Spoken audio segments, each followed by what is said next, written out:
กราบสบายดีพี่น้องสวัสดีตอนเช้า อาบน้ำเลยน้ำผมไม่ได้อาบเลยพี่น้องอาบตั้งแต่วานในตอนบ่ายว่าอาบน้ำเลยจ้ามื้อนี่ซักแห้งนอนเลยเนาะพ่อใหญ่เพชร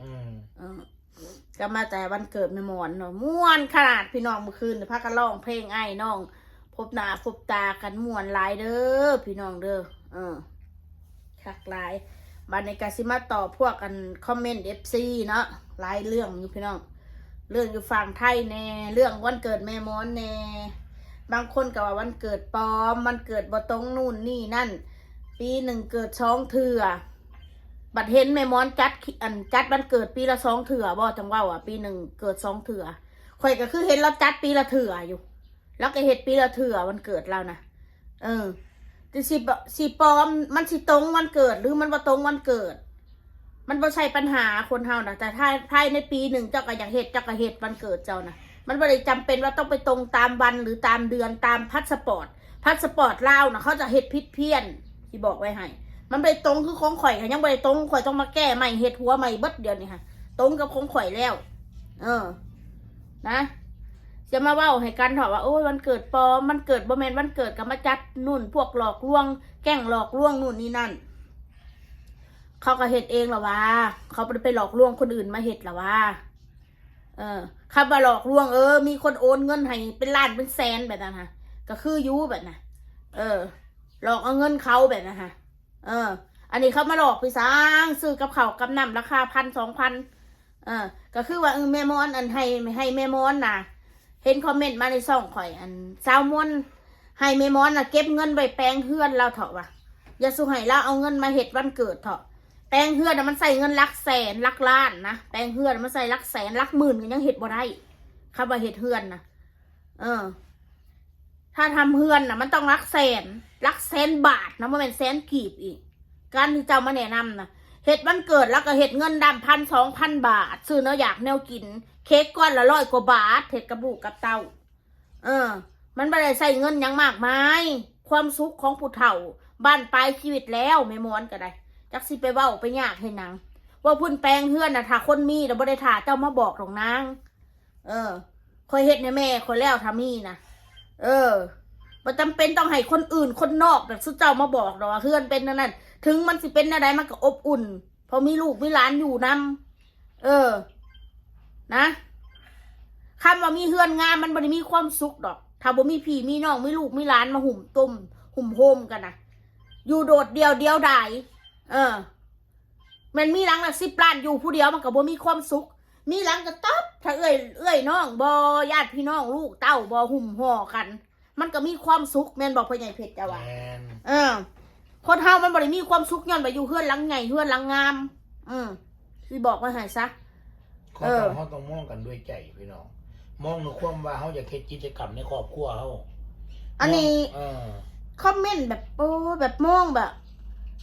แบบเอาเงินมาเล่นไร้สาระอีหยังความหมายของพวกมันนะมันบ่แม่นเขาเอสโซเคียวเขาก็มีกิจกรรมได้ทายให้พี่ให้น้องเบิ่ง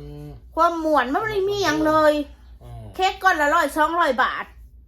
ซื้อกับข้าวเบิดอยู่ดอก2,000 กว่าบาทเมื่อวาน2-3,000ประมาณนั่นแหละลูกเต้าก็ซอยคนแบบเล็กน้อยไปคนที่ถามแบบนั้นส่วนมากอยากแต่ว่าจิตใจแบบอยากเว้าใส่ใจอยากถามใส่ให้เฮาแล้วคนเฮาเด้อทำไมต้องสิมาเฮ็ดให้ตัวเองโศกตัวเองเศร้าอันใดมันดีจะได้วันเกิดเบาเพชรอีกนี่วันที่ยังนี่บ่ฮู้นี่วันที่5 เดือนมีนาคมอันนี้อีกไม่กี่เดือนนี้ก็ถึงวันเกิดเจ้าอีกแล้วเบาเพชรจะบอกว่าค่อยจะซื้อซีนโลนึงให้เจ้าแค่นั้นแหละเดี๋ยวอันนี้จากคำบอกของแม่นะเกิดวันพฤหัสที่5 มีนาคมตอนช่วงกำลังจะใกล้เที่ยงแดดจัดถึงว่าเป็นคนผิวขาววันพฤหัสวันที่5 มีนาคม 2524ปีลิงว่าท่านเนี่ยว่าเรื่องพี่หมูว่าจำไว้แล้วพี่น้องอะไรอีไก่บ่แต่ว่ามันเช็คอยู่ในปฏิทินได้พี่น้องบริยาวันที่5 มีนาคมพุทธศักราช 2524ตอนกำลังจะใกล้เที่ยงแดดจัดคุณแม่ว่าตามนั้นนั่นแหละขอซื้อซีนโลนึงเค้กเงิน7ก้อนน้อยๆแค่นั้นก็พอของบ่เผ็ดนะบ่ได้ยากขอแต่ว่าโอเคมีครอบครัวมีลูกมีเมียเฮ็ดให้ซื้อเค้กให้ก้อนหนึ่งก็เป็นวันเกิดได้แล้วคนเฮานะ ไม่จำเป็นต้องใหญ่โตมโหฬารขนาดนั้นก็ได้ เอาง่ายๆว่าสั้นๆให้เข้าใจคือว่าหนึ่งเฮาเป็นคนเฮ็ดยูทูบเบอร์นำครอบครัวของเฮาน่ะเฮ็ดเฟซเฮ็ดยูทูบเบอร์เฮาก็อยากให้พี่ให้น้องมีกิจกรรมร่วมกันพอดีอีแม่แล้วก็ว่าพอดีวันเกิดแม่วันคล้ายวันเกิดของเราแม่เตียนวันเกิดเด้อลูกหลานมีน้ำมนต์กับซอยทำซอยได้น้ำอ้นกับซอยทำซอยได้โน่นนี่นั่นมันก็เป็นเงิน เตอ ร่วม ร์ กั กัน น เฮ็ด มูลกันอ่อนน้อยไม่น้อยซอยกัน มันเป็นเงินร่วมกันเฮ็ดเด้ แม่น เพราะนะแม่บอกแล้วจะมาโจงเงินเล่าแบบโอ้โห2-3 พันมาเฮ็ดบ่แม่นนางมนต์กับพ่อแห้งแล้วอ้นใหญ่อ้นน้อยแม่น้อยอีกเอามาซอยกันมากินน้ำกันมาม่วนทั้งพี่สาวอีกอย่าคิดแบบนั้นคิดว่าบุกไปเฮ็ดกิจกรรม มันม่วนมันเป็นปาร์ตี้กันเล็กๆน้อยๆความสุขเล็กๆน้อยๆจะคัดควงไรเถอะหรือว่าตัวเองบ่มีความสุขบ่มีครอบครัวแบบ คนอื่นครอบครัวอื่นเพิ่นปาร์ตี้เพิ่นไปฮอนีมูนเมืองนอกพุ่นน่ะคันสิเว้านะเพิ่น วัน ไป เกิดเขาสะใภ้บ้านหลังละเป็น10 ล้าน20 ล้านเฮาก็เฮ็ดไปตามสถานะ อันนี้เว้าคือว่าเอาเงินมาเฮ็ดนี่โอ้โหว่าสิ้นเปลืองแบบไปแปลงเฮือนเราก็บ่ได้ฮักเนาะอันนั้นเขาเอิ้นเว้าใส่เด้อันนั้นบ่เป็นการบอกด้วยความหวังดีเด้คนลาวคือกันนะคอมเมนต์แบบนั้นค่ะเฮียนซ่านคนเฮานี่ขอให้มีหม่องอยู่มีที่ดินมันก็อยู่ได้แล้วแต่คันเจ้าบ่มีเฮียนอยู่ดีคันเจ้ามีเงินในบัญชีเจ้าก็อยู่ได้คือกันแม่นคนเฮาอย่าไปยึดติดว่ากูต้องมีบ้านแล้วจะเป็นคนที่แบบต้องมีเพื่อนมีญาติการมีเรือนหลังใหญ่บ่มีเพื่อนบ่มีฟูงบ่มีพี่บ่มีน้องมันก็อยู่แบบบ่สบายใจหรอกอยู่แบบเงาๆหั่นแหละพี่น้องตัวอย่างให้ฟังได้พี่น้องคนมีเงินหลังใหญ่ถ้าเกิดมื้อใดมื้อนึงเจ้าบ่มีเงินในบัญชีเลยมื้อใดเจ้าลำบากเจ้าก็สิประกาศขายเงินเจ้าคือเก่าคือกูนี่แหละเนาะคือเฮานี่ยกตัวอย่าง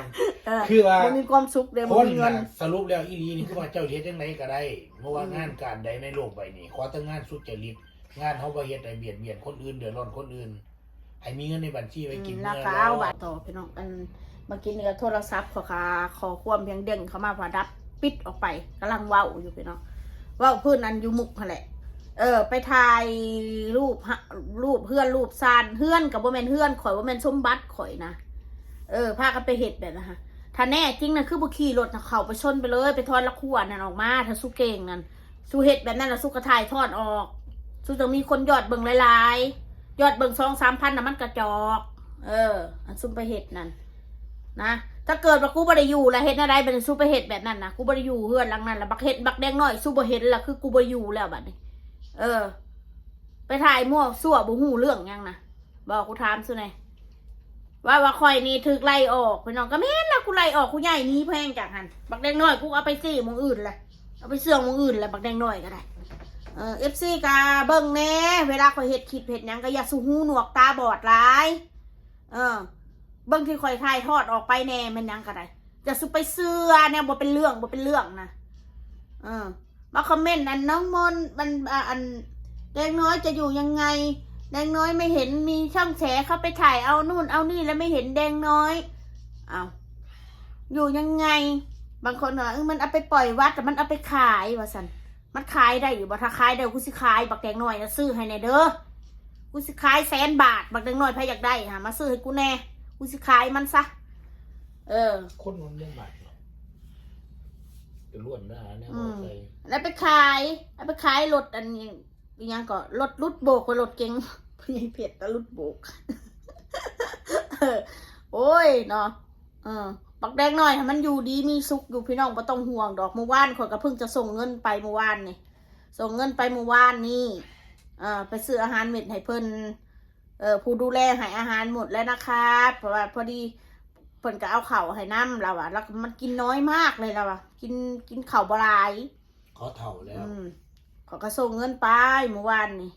ส่งเงินไปซื้อหัวอาหาร800เมื่อวานนี่จักสิว่าน่ะใดทั้งเลี้ยงม้าทั้งพี่สัง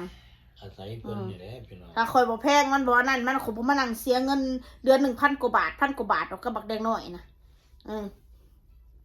เอาไปปล่อยวัดแล้วมั้งถ้าวัดหลับก็สิไปปล่อยอยู่ก็มันยากไรกับบักแดงน้อยนี่หรือว่าสู้ไปสู้เห็นมันสู้กระจับมันขึ้นรถเอาไปเลี้ยงให้กูเนี่ยเด้อFC ก็จักสนบางคนกับคนดีๆนี่แหละก็สอมาถามแบบ